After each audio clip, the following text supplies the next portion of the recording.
Okay, I did an experiment. I tried talking to a narcissist using only 3 words, and what happened next was wild. At first, they were stunned, and then they got angry, and finally, they lost complete control, but then they lost all of their power. It took away all of the power, and today, I'm going to tell you exactly what happened and how you can use this technique to stop a narcissist in their tracks. And why should you watch this video all the way to the end? Because I'm going to tell you what these 3 words are. They're like magic words, and why they work so well, and how you can use them to shut down a narcissist, whether it's a toxic partner, a manipulative coworker, or even a controlling family member.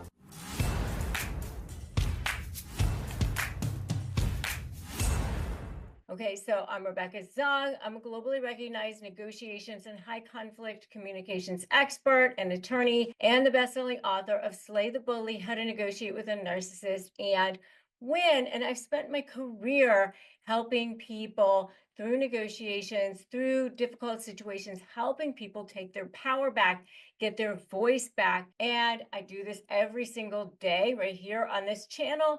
So if you're new, I welcome you. I invite you to subscribe, hit that notification bell so that you can get your power back. And today I'm going to give you a strategy that's pretty unique. It's going to change everything about how you handle narcissists. The 3-word strategy to shut down a narcissist. So what are the 3 words that threw a narcissist completely off their game? The 3 words are I don't care. Sounds simple, right? But let me break down why this phrase works so well and how to use it properly. Why does I don't care work so powerfully against a narcissist, and how do you use it in a proper setting? Well, first of all, why does it work? You're removing their control, because narcissists feed on your reaction to them. When you say, I don't care, you're refusing to give them what they want, which is you're still roped in, you're still under their spell, you're still part of that vortex of toxicity. If there's nothing to push against, then there's nothing there. So you've got to be part of the web. They got to go fishing and then bait you and hook you in some way. You're either under the love bomb spell or you're under the toxic spell, but one way or another, you got to be there. There's got to be some kind of magic that's going on there. So you got to be in the kingdom for them to be able to control you, or queendom. So you're setting an emotional boundary here, saying, I've got this invisible shield down around me, and whatever you want to do, you can do, but you have fun over there. It's not affecting me. So they want you to feel guilty. They want you to be sad. They want you to be angry, resentful, in love, like you, whatever it is. But if your emotions are not involved anymore, then it just shuts them down. If you're explaining, you're justifying, defending, all of those things, there's going to be emotional there, an emotional tie there. If there's none of that, it shuts down the opportunity, that channel to manipulate. You're forcing them into this place where there's no longer a power struggle, so there's no place to go. They can't win anymore. And the more they push, the less you're going to be able to, there's no reaction. I want to know in the comments, have you ever tried I don't care to a narcissist? And what was the reaction? I want you to put yes in the comments if you've ever tried this before, and how the narcissist reacts, and why does it expose them? So when I've tried it before in a various setting, and you don't say exactly, I don't care, but you say, no, I understand, but thank you. This doesn't work for me. Thank you for your feedback. I agree that this is something that you believe. There's different ways that you can say it without saying, I don't care, I wish you well, all kinds of things like that. But when you say words like that, you see a series of reactions that completely expose the narcissist playbook. First, you see confusion. They're so used to controlling conversations, they don't even know what to do. Then you see anger, because they realize this person isn't taking the bait anymore. So then they start to up the ante, they start to up the game, and they try to provoke even more. And then the guilt tripping starts, right? They pull out the classic, oh, you never cared anyway, or what about the family, or what about the work, or what about whatever it is, whatever situation it is that you're in. They try to pull you in even more.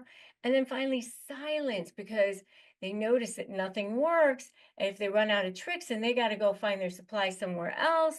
So if you're not going to be a source of supply, then they'll move on to somebody else. And if you're so ready to move on, to have them move on, just put move on, move on down the road to a different supply source. That's totally fine. Fed up with narcissists walking all over you? Sick of everyone believing their lies while you're paying through the nose in attorney's fees? What if you could hold all the cards for a change? Hey, I'm Rebecca Zung. I'm a top 1% trial attorney, a USA Today bestselling author, and I've spent my entire career helping people slay narcissists in negotiations, most recently through my proven slay method.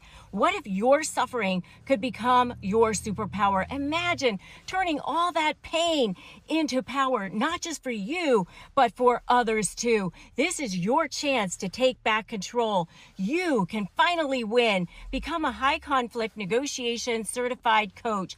Help others while transforming your own life, and do good for the world. This is your chance. Go to RebeccaZung.com/apply, and I'll show you how to turn the tables for good starting today. And so when you're in a negotiation setting, by the way, the person who has less to lose, the person who's less willing to hold on, that's the person who's going to have more leverage in the negotiations. So when do you use this phrase and when do you not use this phrase? This phrase is really, really powerful, but when it works best is when they try to provoke you, because that's when it stops them in their tracks. Or when they try to guilt trip you, it definitely shuts down the manipulation. When they try to bait you into an argument, it stops them before it starts. But obviously, you shouldn't use it if you're in a custody battle or something like that. You're not going to say, I don't care about my kids. You're going to use common sense in situations like this. Or if you're dealing with somebody who's dangerous, you have to be strategic about this. Sometimes it's easier to quietly disengage or do something that I call fluff or favor, vomit later, like fluff up their ego to make it seem like you're still playing the game so that you can get a little something that you want out of the deal before you kind of quietly disengage, right? Make them think that you're still in the game. And I call it ethically manipulating the manipulator. So if you need exact phrases for disarming narcissists that, without giving them power and or giving away too much of what you want, then get my free phrases for disarming narcissists at disarmthenarc.com, and you can start to slowly turn everything around so that you're making that U-turn, so that you are starting to be the one in control. And other 3-word phrases that shut narcissists down: if I don't care isn't right for your situation, you can say things like, that's your opinion. You're certainly entitled to your opinion. I understand. Thank you for the feedback. I'm done talking. That's not my problem. It reminds them that their triggers are their responsibility. Your triggers are your responsibility. End arguments on your own terms. So you don't have to be on your own with this. If you want more support, you can certainly join my free private Facebook group at Narcissist Negotiators with Rebecca Zung. And you don't have to explain, justify, argue. I always say never jade. I always wear jade, but never jade. Never justify, argue, defend, or explain to prove yourself to somebody who only wants to manipulate you. Just, you have the words to take their power away. Just say, I wish you well, but over there, like, not in my space anymore. Defend your light with your life. And if this video helped you, hit that like button and share it with somebody who needs to hear this. And remember to subscribe. I have so many more powerful strategies coming your way, and you don't want to miss what's next. Have you been looking for a natural way to relieve aches or discomfort or stress? CBD gummies from Cornbread Hemp are formulated to work with your body instead of against it. I have really close family members and friends who have dealt with stress or health issues, really severe health issues, and I have seen this work amazing miracles for them. And what I love about their products is that not only does it help relieve discomfort or stress or sleeplessness, but they're actually third-party lab tested and USDA approved, and they're organic, so they ensure safety and purity. And right now, Negotiate Your Best Life podcast listeners can save 30% on their first order. Just head to cornbreadhemp.com/negotiate and use the code negotiate at your checkout. That's cornbreadhemp.com/negotiate and use the code negotiate. When I first launched my store at shop.rebeccazung.com, I needed a simple way to manage online and in-store sales. Shopify Point of Sale made it seamless. Shopify POS connects everything online and in-store into one system. Customers shop how they want, and my team always has the tools to get the sale done. It's proven to work. Shopify POS users see a 22% better total cost of ownership and an 8.9% sales boost on average. Want more? Check out shopify.com/negotiate, all lowercase, shopify.com/negotiate. So the next video that I want you to watch to master the art of shutting down a narcissist, you have to watch my next video. It's the one sentence that instantly disarms that narcissist. This is the ultimate strategy to take back control. So go ahead and watch that one next. But remember that today is a great day to start negotiating your best life. So I will see you in that next video.